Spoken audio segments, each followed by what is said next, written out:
강원 브리핑입니다. 강릉 안인 화력발전소에서 40대 외국인 노동자가 추락해 숨지는 사고가 발생해 노동당국이 중대재해처벌법 위반 조사에 나섰습니다. 강릉 소방서는 지난 7일 오전 11시 10분쯤 안인 화력발전소에서 우즈베키스탄 출신 노동자 40세 A씨가 20m 아래로 추락해 병원으로 옮겨졌으나 숨졌다고 밝혔습니다.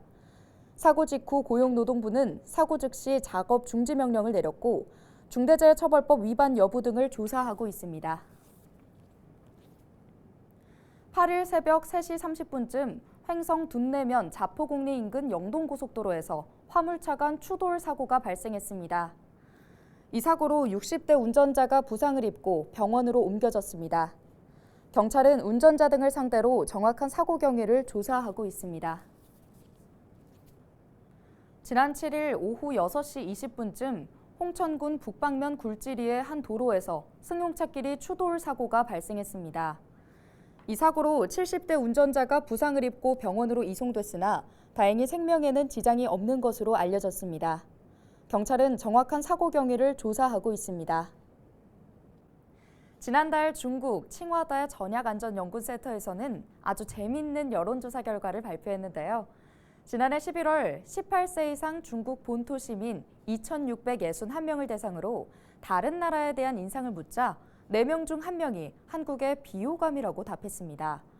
하지만 중국인들이 꼽은 가장 비호감인 나라와 호감인 나라는 따로 있었다고 하는데요. 과연 어딜까요? 영상으로 만나보시죠.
강원도와 강원도 일자리재단이 도내 만 18세에서 만 39세 미취업 청년들의 구직 활동을 지원하기 위해 청년 취업준비 쿠폰 지원 사업 참여자를 모집합니다.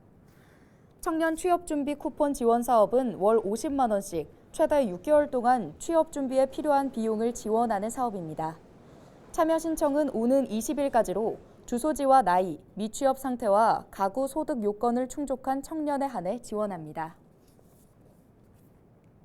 손흥민 국제유소년 친선 축구대회가 7일 춘천 손흥민 체육공원에서 개막했습니다.